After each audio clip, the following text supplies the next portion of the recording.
안녕하십니까. 여러분 만나 뵈서 반갑습니다. 오늘은 그 그림책에 대한 얘기를 좀 하도록 하겠습니다.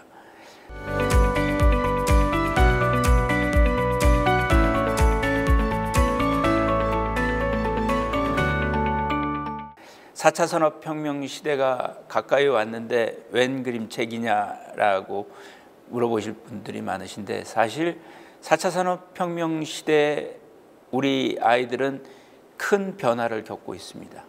인공지능 그리고 로봇 이런 것들에 의해서 사실 인간 교육의 능력이나 저력을 갖지 않으면 4차 산업혁명 시대에 견디기가 어려운 거죠.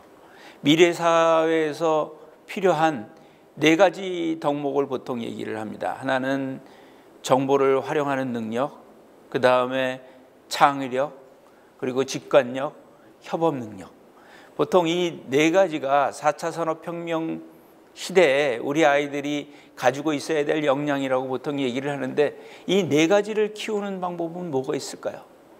스마트폰으로 동영상을 보는 것이 아이들한테 도움이 될까요? 저는 사실 그림책이 이 4차 산업혁명 시대의 아이들의 역량을 키우는데 도움이 될 거라고 생각이 됩니다. 왜 그런 생각을 하냐면, 사실 정보 활용 능력을 한번 생각을 해보시면, 우리가 이제는 이제 정보라는 것이 세상에 널려 있죠. 인터넷을 해도 알 수가 있고요. 인공지능을 통해서도 그 정보들은 많이 널려 있습니다. 하지만 그 정보가 중요한 것은 아닙니다. 우리 다른 사람들한테 정보를 감동적으로 이야기가 되게, 또 사람들한테 유머를 주면서 노출을 많이 할 수 있는 정보의 가공 능력이 필요한 거죠. 그렇다면 이 정보 가공 능력을 키우는 방법은 뭘까요? 결국 그림책을 읽어서 우리가 감동을 하고, 거기에서 스토리를 느끼고, 또 거기에서 다른 사람을 공감하면서 우리 그러한 지식이나 이런 것들에 가공하는 능력을 키워줘야 된다는 거죠. 그림책은 예전이나 4차 산업혁명 시대나 필요하다라고 하는 의미입니다. 창의력에 대해서도 우리가 보통 창의력하면 그냥 단순히 세상에 새로운 것들을 주는 것으로 창의력을 생각하는 경우가 많지만, 사실 창의력의 의미는 그런 의미는 아닙니다. 창의력이라고 하는 것은 내가 어떤 분야를 잘 아는데 그 분야에 어떤 문제가 생겼을 때 그 문제를 해결하려고 새로운 생각을 하는 거죠.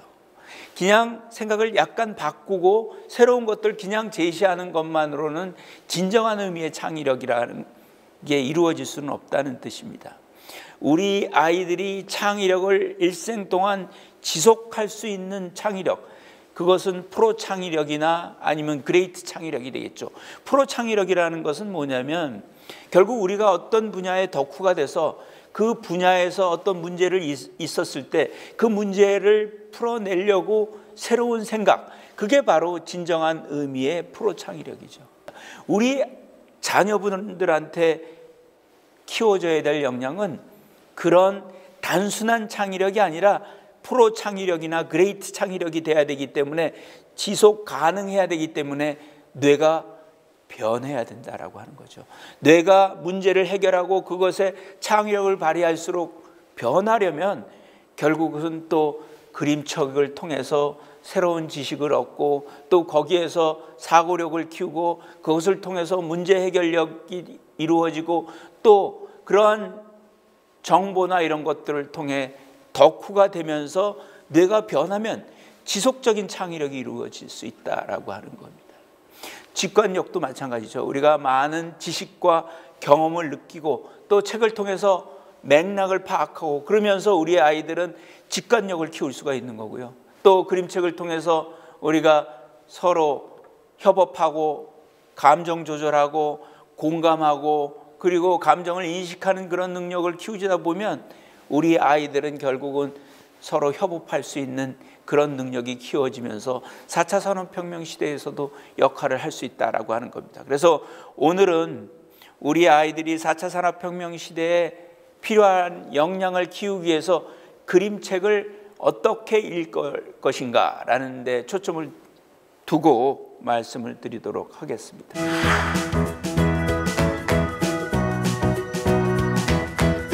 자, 우리 아이들의 뇌는 변하고 있습니다. 좋은 쪽으로 변하는 것도 있겠죠. 하지만 나쁜 쪽으로 변하는 것들이 실제적으로 맞죠. 우리 아이의 뇌를 망치고 있는 대표적인 것을 저는 두 가지라고 생각합니다. 하나는 조기교육이죠. 왜 조기교육이 문제일까요?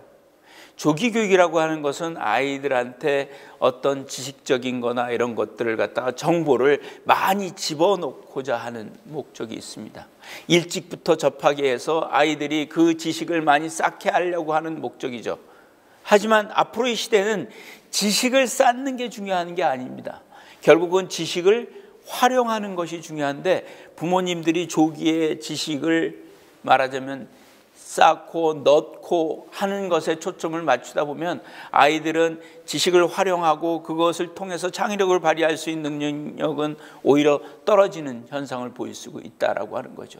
이러한 조기 교육으로 인해서 아이들은 세상에 대한 호기심, 그리고 이 조기 교육을 통해서 이 아이들이 어떤 것들을 깊이 생각하고 사고하는 힘, 이런 것들은 지금 떨어지고 있는 상태입니다. 두 번째는 사실 디지털 미디어의 폐해입니다. 예전에는 우리가 텔레비전을 보려면 큰 화면에서 직접 부모가 켜주거나 이렇게 해야지 아이들이 볼 수가 있었어요. 이제는 어떻습니까? 손 안에 스마트폰이 들려있죠. 아이들이 즉시 자기가 필요한 동영상을 유튜브를 통해서 지금 보고 있고요, 하고 있습니다.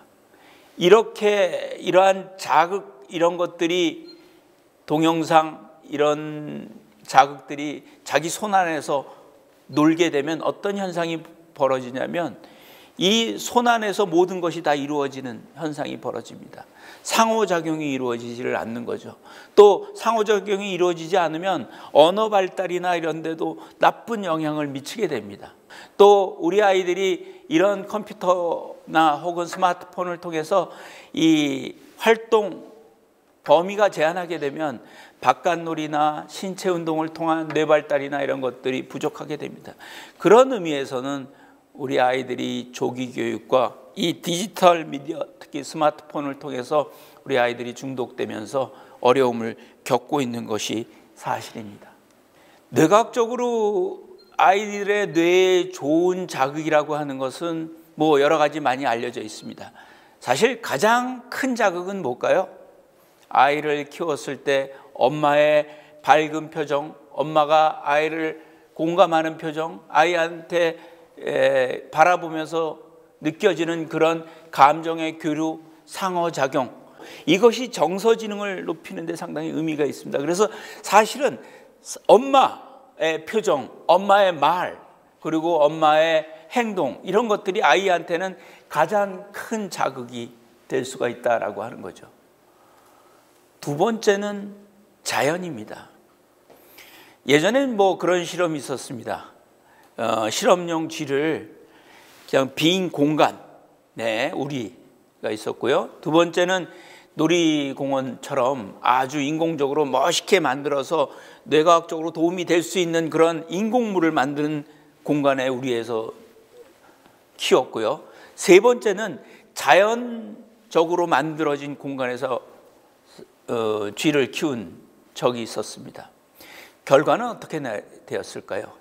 결국 자연에서 자기가 키웠던 그런 쥐의 뇌는 상당히 뉴런이나 시냅스의 형성이 상당히 활발했었고 가장 발달된 뇌를 보였다라고 하는 겁니다. 그 다음에 중요한 것은 그림책입니다. 우리가 뇌를 변화시키는 것 중에 물론 이제 자연도 있지만 우리가 가지고 있는 정보를 간접적으로 볼 수 있는 것이 그림책입니다. 그림책을 읽게 되면 사실은 뇌에 후두엽서부터 전두엽, 두정엽, 축두엽, 이런 것들이 같이 발달하는 것들을 볼 수가 있다라고 하는 거죠. 이 그림책을 통해서 간접 경험하고, 그림책을 통해서 공감을 하고, 그림책을 통해서 자기의 사고를 발휘하고 생각을 넓히는 이런 작업들이 있기 때문에 그림책은 상당히 아이들한테는 큰 의미를 다가오고 뇌를 변화시킬 수 있다는 겁니다.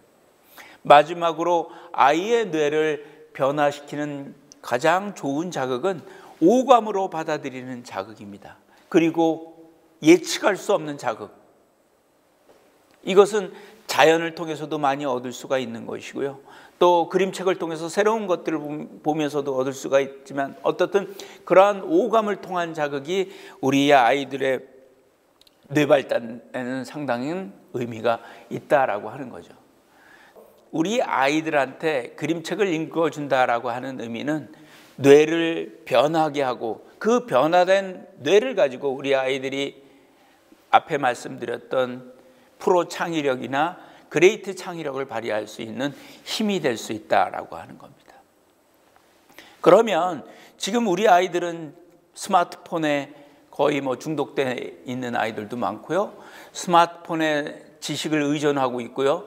또 스마트폰에 아이들이 집중하고 있습니다. 스마트폰에 의존하는 뇌의 변화는 어떤 변화가 있을까요? 지금까지 알려진 변화는 물론 여러 가지가 있지만 가장 중요한 것은 감정 조절하는 능력이 떨어진다라고 하는 거죠. 스마트폰을 안 보여주게 되면 아이들이 충동적이고 막 울기도 하고 또 짜증을 부리고 그런 것들이 보입니다. 말하자면 전두엽 사용이 떨어지면서 감정 조절 능력이 떨어진다라고 하는 것이 크고요.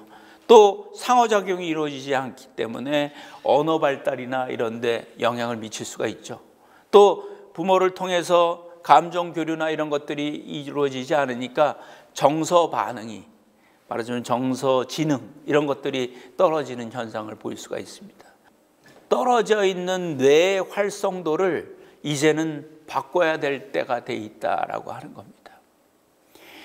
여기 그림을 보시면 게임을 할 때의 뇌와 그림책을 읽을 때의 뇌가 보여지고 있습니다. 어떻습니까?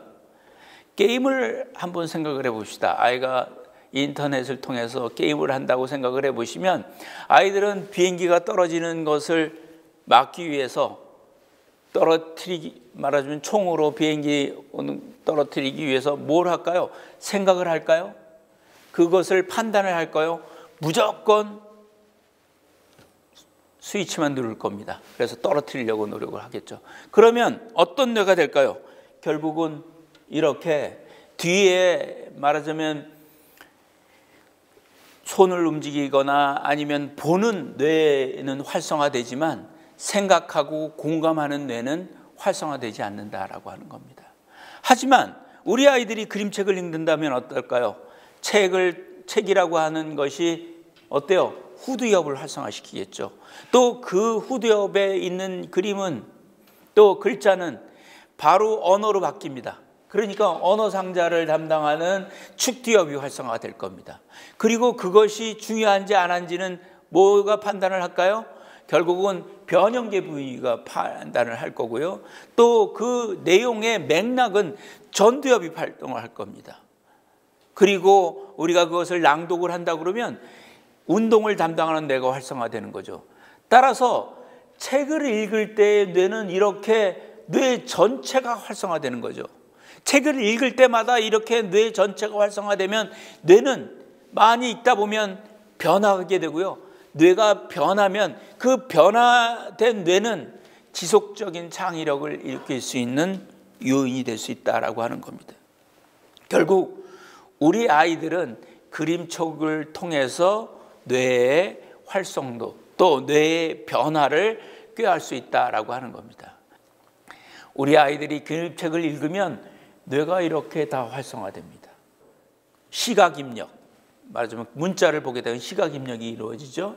그 다음에 축두엽에서 시각 언어를 형성하게 되죠. 또 전두엽에서 의미를 파악하게 되죠. 운동 영역이 발음과 조음을 담당하게 됩니다. 그러면 뇌가 다 활성화하는데 이것을 진두지휘하는 것이 뭘까요? 집중력이라는 거죠. 결국 우리 아이들은 뇌가 전체적으로 활성화될 뿐만 아니라 우리 아이들한테 가장 중요한 것 중에 하나인 집중력이 늘어난다라고 하는 거죠. 그림책을 읽으면 우리 아이들은 시각 집중력, 청각 집중력이 늘어납니다. 그러면 우리 아이들한테 그림책을 줄 때 어떻게 읽어줘야 될까요? 단순히 우리가 그림책을 읽어주는 것으로 끝날까요? 사실은 책 읽기다라고 하는 것은 아이가 주도적으로 이루어져야지 효율을 발휘할 수 있습니다. 아이가 책을 고르고 아이가 읽는 속도에 따라가고, 우리 부모님들은 아이들이 읽기 시작하면 읽어주기를 중단하는 경우가 많습니다. 하지만 부모가 읽어준다라고 하는 의미는 어떤 의미가 있을까요? 부모의 배경 지식이 다르죠. 그러니까 사실은 아이한테 전달하는 내용이 우선 깊이가 다릅니다.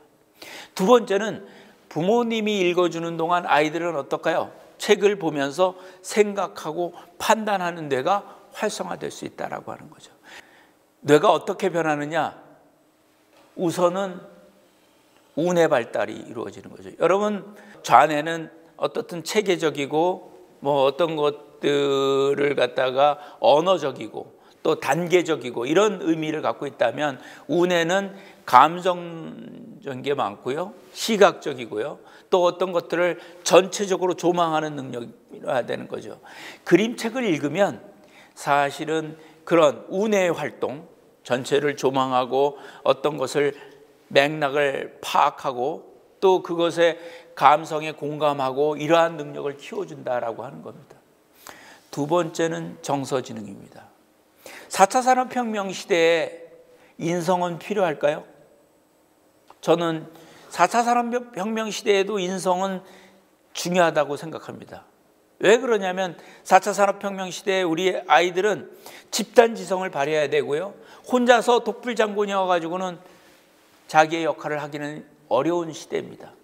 그런 의미에서는 이 정서지능이라고 하는 것이 중요한데, 그림책이 이 정서지능을 높일 수 있는 큰 대안이 될 수 있다는 거죠. 다른 사람들을 그림책을 통해서 공감할 수 있습니다. 또 우리 아이들은 갈등하고 그리고서 해소하고 문제를 해결하는 것을 그림책을 통해서 보면서 사회적인 어떤 기술이나 이런 것들을 배울 수가 있고요, 또 거기에 있는 감정을 공감하고 거기에서 감정을 조절하는 능력도 키울 수 있다는 거죠.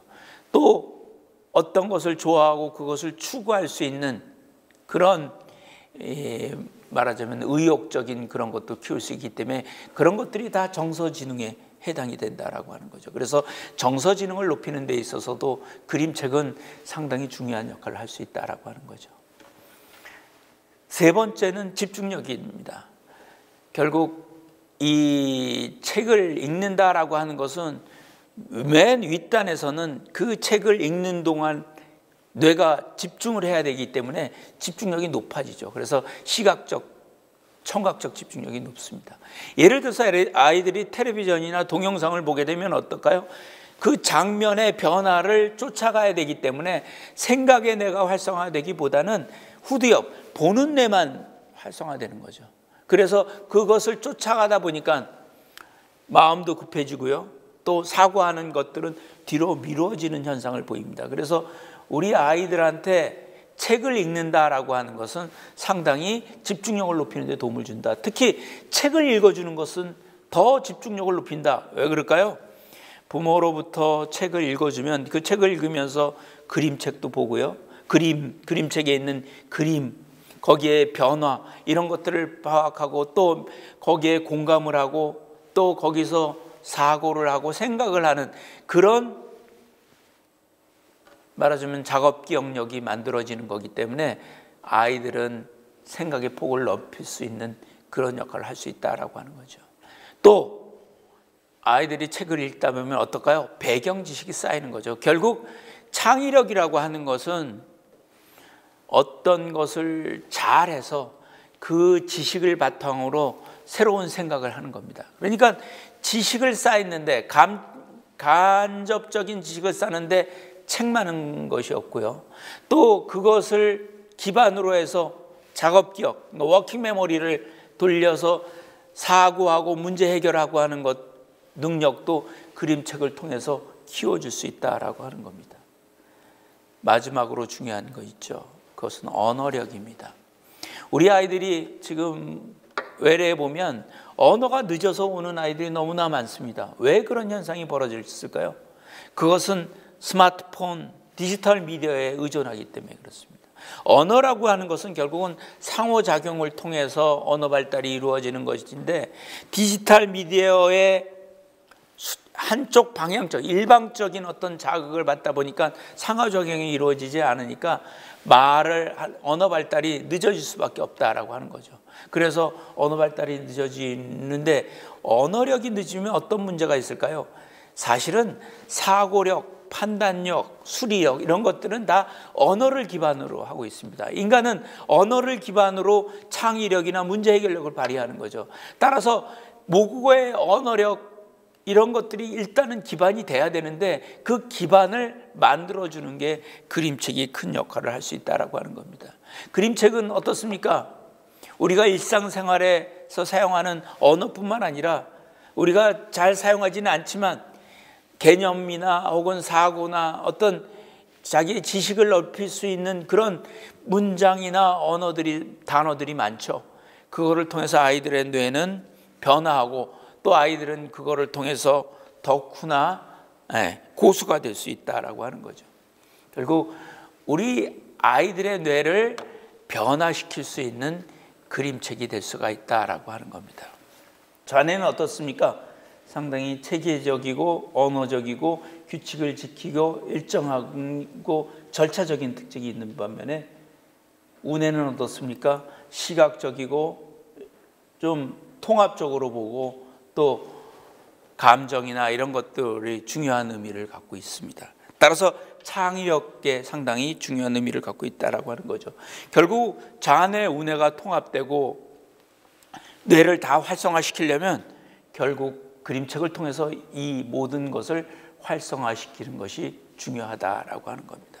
그래서 우리 아이들한테 우뇌의 기능, 특히 이제 디지털 미디어를 통해서 우뇌의 기능이 저하되는데, 우뇌의 기능을 높이려면 결국은 우뇌의 기능을 갖고 있는 것을 그림책으로 확장시켜 줄 수 있다라고 하는 거죠. 오늘 과일에 대한 그림책을 읽었다면 진짜 과일을 놓고 그것을 먹어본다든지 아니면 그것으로 요리를 한다든지 이런 것들을 통해서 말하자면 우뇌 활성을 이루어질 수 있습니다. 또 이 좌뇌는 언어를 담당하더라도 지식이나 내용이 중요한 반면에 우뇌는 억양이나 리듬 이런 것들을 담당합니다. 그래서 그림책을 읽어줄 때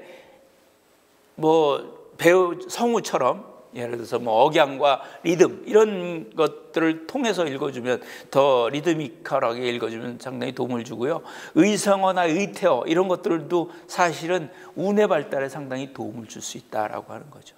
또 아이가 원하면, 사실은 아이들은 그림책을 여러 번 읽어달라는 경우가 많죠. 어떤 아이들은 50번 이상 읽어달라고 그래요. 그러면 왜 똑같은 것을 계속 읽어달라느냐, 다른 것들을 읽어야지 두뇌 발달이 좋을 거 아니냐라고 생각하셔서 자꾸 다른 것들을 읽어주시는 분이 계시는데, 사실 아이가 어떤 것에 필이 꽂혀서 계속 50번, 100번 읽는다라고 하는 것은 그것 자체의 재미를 느낄 뿐만 아니라 그것을 완전히 이해할 때까지 읽어달라고 하는 의미입니다.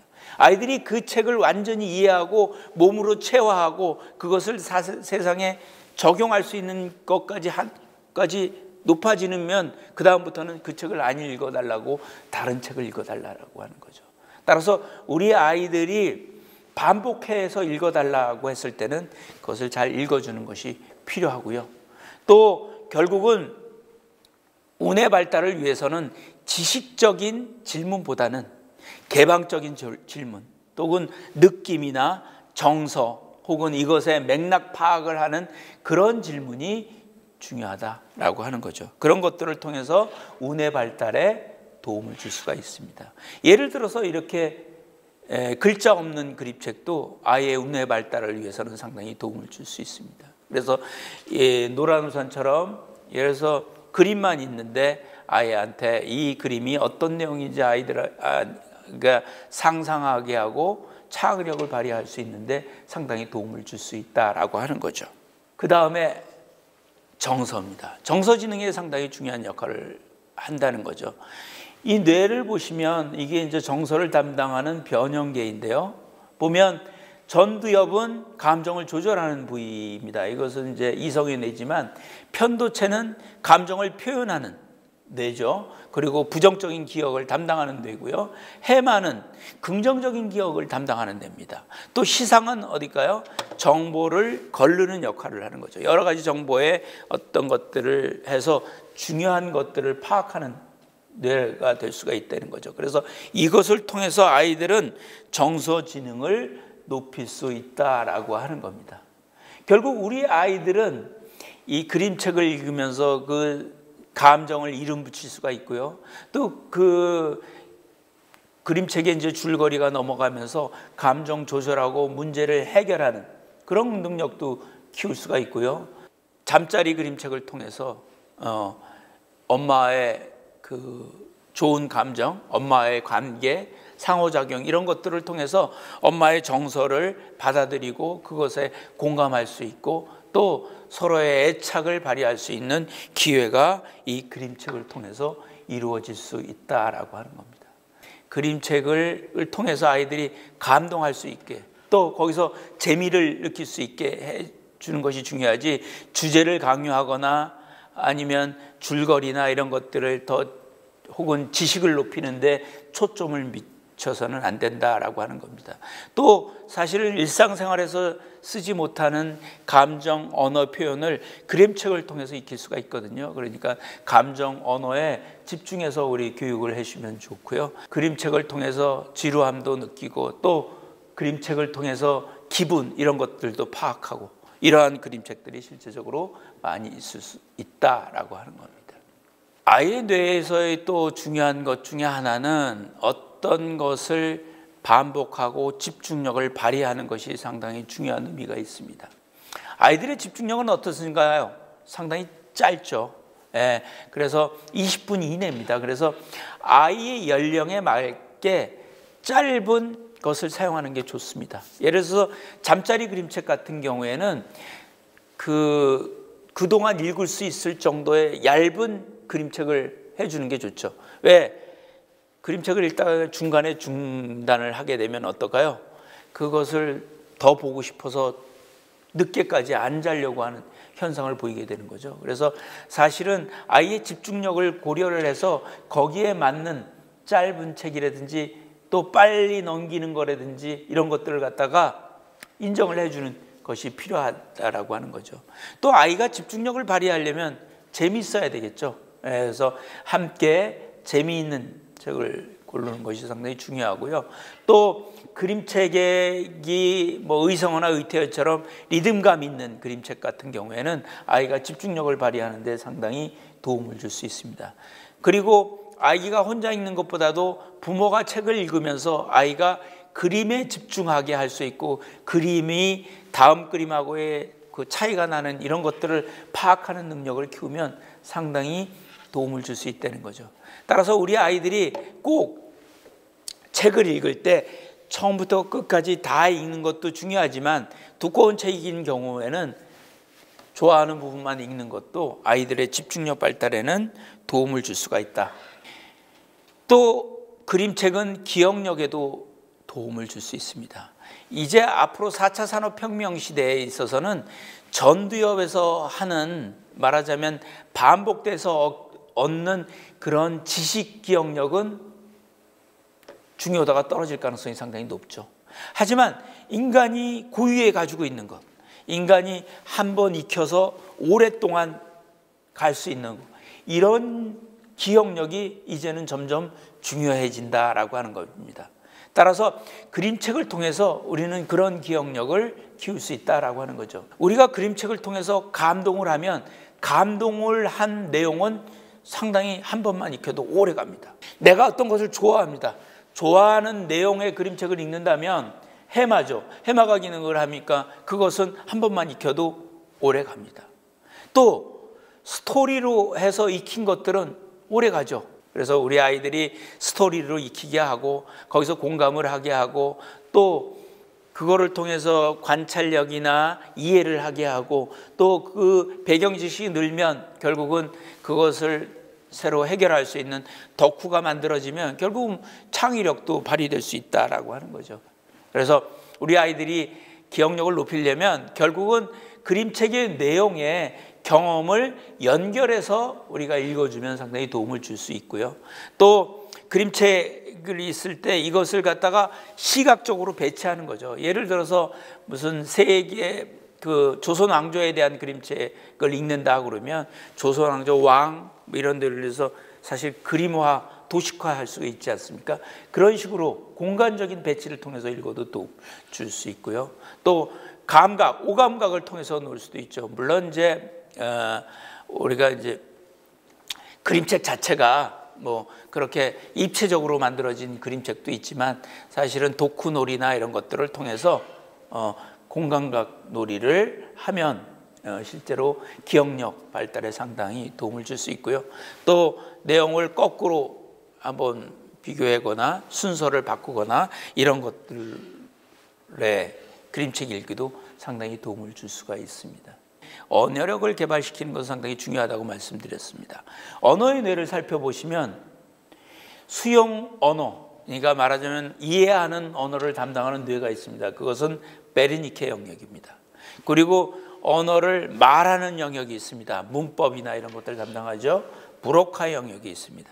근데 이 베르니케 영역은 일찍부터 발달합니다. 벌써 24개월만 되더라도 거의 많이 발달한 상태고요. 이 브로카 영역은 문법을 담당하는 데는 4 내지 6세 정도나 되나 어느 정도 완성이 된다는 거죠. 그래서 우리 아이들한테는 특히 유아 때는 표현하는 언어도 중요하지만 이해하는 언어가 중요하다. 그러면 이해하는 언어를 발달시키려면 뭐가 필요할까요? 부모가 읽어주는 것이 상당히 그래서 필요하다는 거죠. 부모가 읽어주면 음운, 소리에 대한 음운인식이 높아지기 때문에 난독증도 줄일 수가 있고요. 언어 발달도 상당히 높아질 수가 있다라고 하는 겁니다. 언어 발달이라고 하는 것은 아이의 사고력이나 판단력, 논리력, 수리력의 기반이 되기 때문에 36개월 이전에는 사실은 충분히 언어에 5천 이상 시간 이상 노출이 될 필요가 있다는 거죠. 그 과정에서 그림책이라고 하는 것은 상당히 중요한 의미가 있다라고 하는 거죠.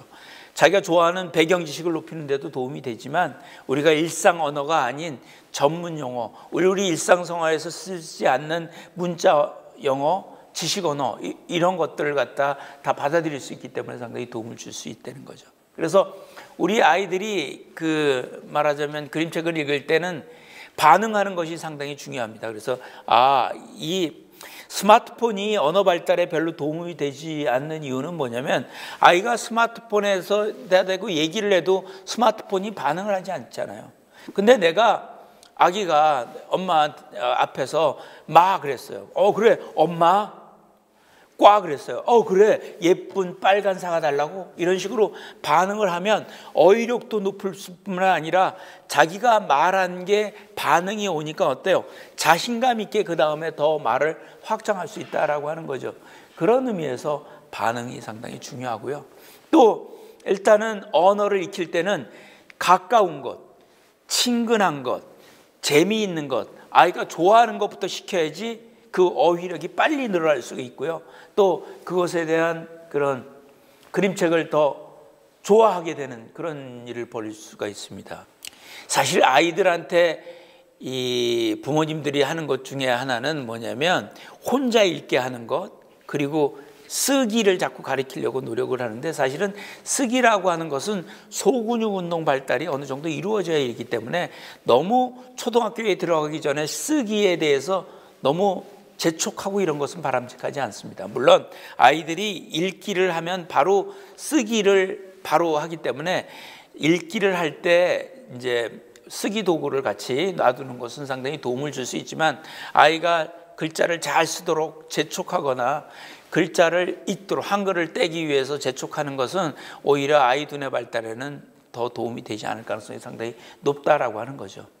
또 아이들이 초기에는 뭐 유아어로 아이들한테 얘기를 해주고 유아를 해주는 것도 중요하지만 결국은 지식이 쌓고 정확한 개념이 파악되고 자기의 어떤 지식의 문제 해결력이 이루려면 정확한 문법 구조와 정확한 단어가 상당히 중요합니다. 그래서 그림책을 읽을 때도 어린 나이 때는 사실은 뭐 마음대로 읽어주는 것도 필요하지만 조금 나이가 들면 우리 아이들이 사실은 거기 내용대로 정확하게 읽어주는 것이 상당히 필요하다라고 하는 거죠. 그래서 부모님이 대화를 할 때도 정확한 표현과 문법 이런 것들이 중요하고요. 또 성인의 어휘는 상당히 깊고 넓죠. 그러니까 성인의 어휘, 그 대화에 참여시키는 것도 언어 발달에는 상당히 중요하다라고 하는 겁니다.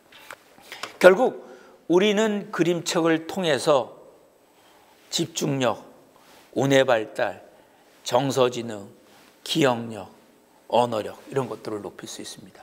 그러면 구체적으로 아이 연령별로 어떤 그림책을 주는 것이 좋을까요?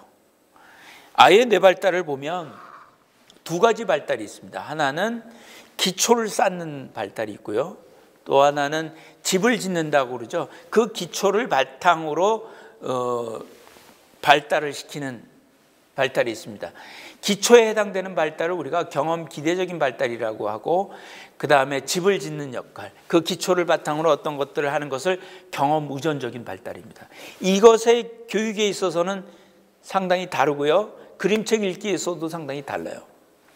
이 기초 발달은 빨리 해주는 것이 좋습니다.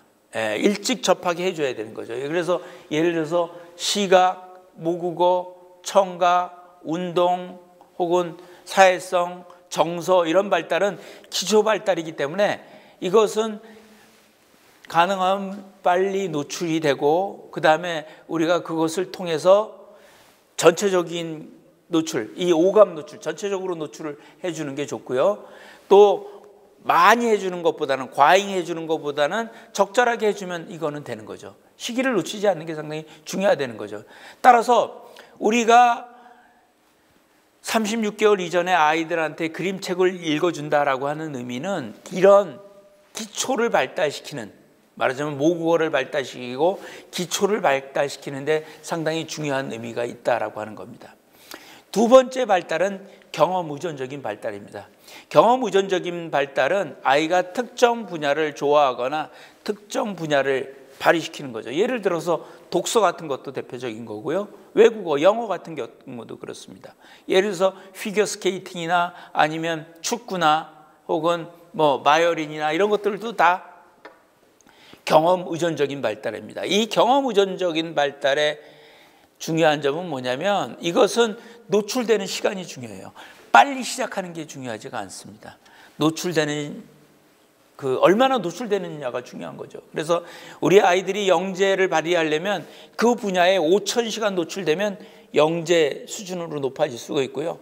10,000시간에 노출이 되면 세계적인 사람이 될 수 있다고 보통 얘기를 하는데 10,000시간에 어떤 분야에 노출되려면 8년 이상이 걸립니다. 8년 이상이. 그러니까 세계적인 사람이 되려면 8년 이상 어떤 분야에 덕후나 고수가 되지 않으면 안 된다라고 하는 거죠. 따라서 우리 아이들이 기초를 발달을 시키고 36개월이 지나면서 아이가 좋아하고 잘하는 분야가 생길 겁니다. 그러면 그쪽 중심으로 지식이나 그림책을 읽어주고요. 또 아이들한테 필요한 게 뭘까요? 자기주도성이죠. 자기주도성이 있으면 아이들은 5,000시간, 10,000시간 노출될 수 있고 자기가 그림책을 선택하고 자기가 읽을 수 있는 그런 힘이 생깁니다. 그래서 자기주도성과 말하자면 자기가 좋아하고 잘하는 분야를 찾아서 그림책을 읽게 하는 게 중요하다라는 말씀을 드린다라고 하는 거죠. 따라서 단계적으로 그것을 고려해서 예를 들어서 그림책을 읽어준다면 24개월까지는 어때요? 경험 기대적인 발달, 기초공사가 있는 시기이기 때문에 이때는 오감교육을 통해서 이루어져야 되는 거고요. 3, 4세가 되면 좌뇌와 우뇌가 통합이 됩니다. 이 통합이 되면서 비로소 아이들은 경험 의존적인 발달, 어떤 것을 갖다가 자기가 좋아하고 잘하는 것을 자기 주도적으로 추구하는 게 이루어지는 거니까 이 좌뇌와 우뇌가 통합되는 이 시기에는 체험 교육을 하는 게 상당히 중요해요. 자연을 접하고 또 실제적으로 체험해보고 이런 것들을 해줘야 되는 거고요. 이제 5, 6세가 되면 그때부터는 아이가 좋아하고 잘하는 분야를 찾아주고 또 그 분야에 자기 스스로 추구할 수 있는 주도성을 만들어주고 그리고 창의력과 그것을 바탕으로 창의력과 상상력 그런 전두엽 기능을 키워주는 것이 필요하다라고 하는 거죠. 거기에 맞춰서 그림책도 읽어줄 필요가 있다라고 하는 겁니다. 그래서 그림책을 선택할 때는 어린 3, 4개월 이런 아이들한테는 이렇게 원색으로 된 이렇게 초점을 잘 맞출 수 있는 그런 초점 그림책 이런 것들이 도움을 줄 수 있고요. 또 오감으로 파악하고 입체나 이런 것들도 이 혀나 이런 촉각으로 많이 파악을 하기 때문에 물고 빨고 만지고 할 수 있는 오감 자극 그림책 그리고 아이들은 이때부터 어떻든 간에 개념 형성이 이루어집니다. 그래서 이런 개념 그림책 이런 것들이 도움을 줄 수 있다라고 하는 겁니다. 7개월에서 12개월이 되면 큰 변화가 있죠. 어떤 변화가 있냐면 우선은 작업 기억력이 높아집니다. 작업 기억력이 높아진다라고 하는 것은 어떤 것이 사실은 눈앞에 보이지 않지만 그것이 계속 남아있다라고 하는 거죠. 대상 연속성 개념이 생기는 거죠. 그리고 기억력이 높아지고요. 또 하나 이 7개월에서 12개월의 큰 변화 중에 하나는 아이들이 줄거리를 파악하기 시작한다는 거죠. 그래서 똑같은 사물 그림책이라도 줄거리가 있는 사물 그림책을 좋아하게 한다는 거죠. 그리고 원인과 결과 파악이 이루어진다라고 하는 겁니다. 그래서 그런 것들을 작업 기억력을 높이고 줄거리를 파악하는 원인 결과 이런 논리 수학 이런 능력을 키워주려면 이런 그림책들이 필요한 거죠. 그래서 줄거리가 있으면서 파스텔 조가 있는 사물 그림책 그리고 오감 자극 그림책 또 일상생활 왜냐하면 친근한 것들부터 아이들은 기억을 잘 하게 되거든요. 그리고 이때는 이제 공감이나 이런 것들이 중요하기 때문에 정서 발달 그림책 또 아이들은 흉내를 내잖아요. 그러니까 흉내내는 그림책 깍꿍놀이 같은 그런 그림책들이 다 도움을 줄 수 있다라고 하는 겁니다. 13개월에서 24개월입니다. 이 시기에 가장 초점은 뭐냐면 언어가 발달한다는 거죠. 그래서 어휘수가 많이 늘어간다라고 하는 겁니다. 그리고 또 시각적인 능력이 뛰어나서 사실은 그 전까지는 자연을 제대로 보질 못해요. 하지만 자연의 영롱한 색깔을 제대로 볼 수 있는 시기가 바로 12개월이 넘어가면 이루어진다라고 하는 거죠.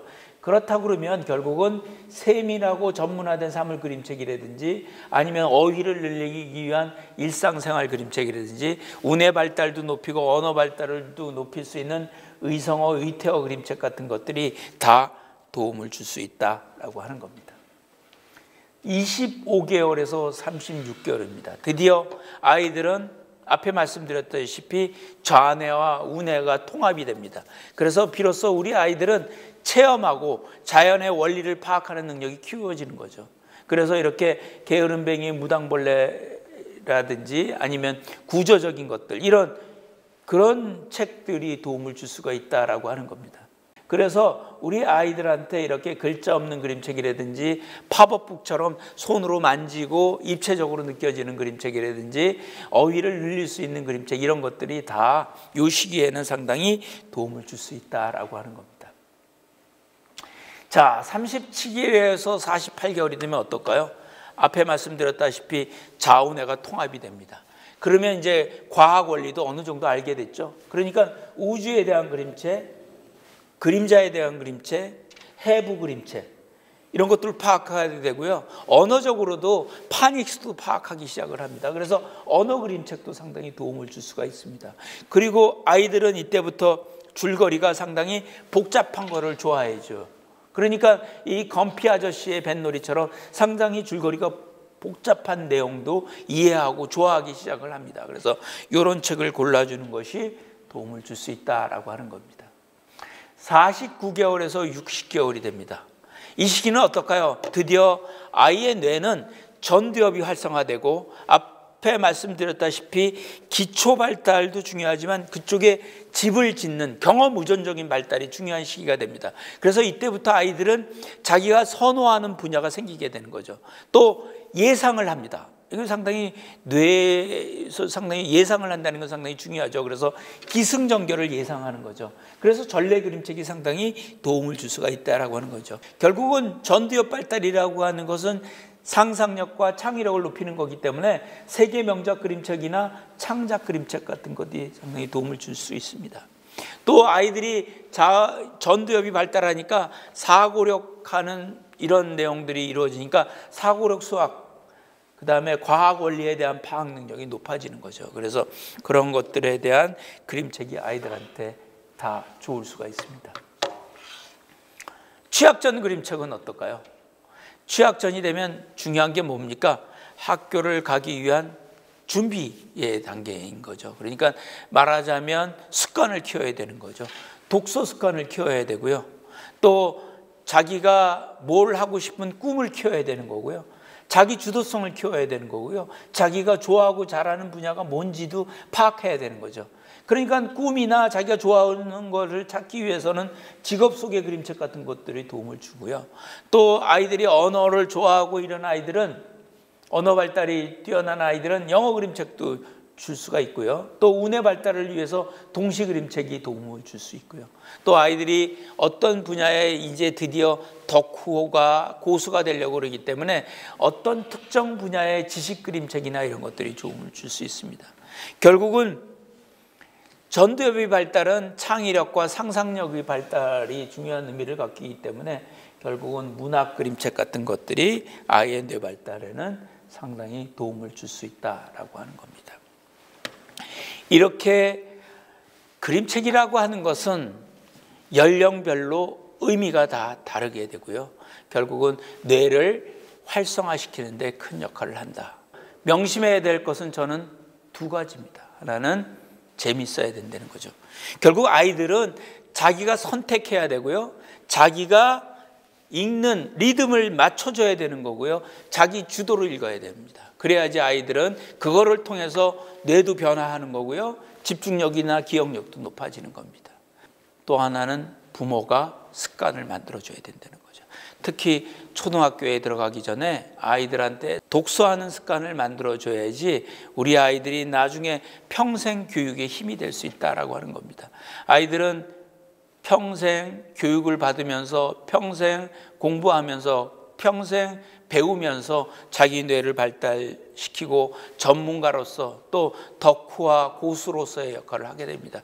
그러려면 결국 부모님이 환경을 만들어줘서 말하자면 독서 습관을 만들어주는 것은 상당히 필요하다는 거죠. 결론을 말씀드리도록 하겠습니다. 그림책, 이제는 디지털 미디어의 중심을 빼앗기고 있습니다. 그렇지만 디지털 미디어는 그림책에 비해서는 뇌에 해로운 역할을 하는 경우가 많고요. 물론 도움이 될 수도 있지만 어떻든 위험성이 많기 때문에 그것을 극복하고 그 위험을 막아주려면 그림책을 다시 읽어야 된다라고 하는 거고요. 그림책이 꼭 구시대의 유물이 아니라 4차 산업혁명 시대에도 우리 아이들이 정보 활용 능력이나 혹은 창의력이나 혹은 직관력이나 협업 능력을 키우는 데 있어서도 그림책은 상당히 유용하다. 그리고 그림책 읽는 습관을 들이는 것이 우리 아이의 뇌를 위해서 그리고 우리 아이들이 4차 산업혁명 시대에 역량을 발휘하기 위해 최선의 방법이라는 말씀을 드리고 강의 이것으로 마치겠습니다. 감사합니다.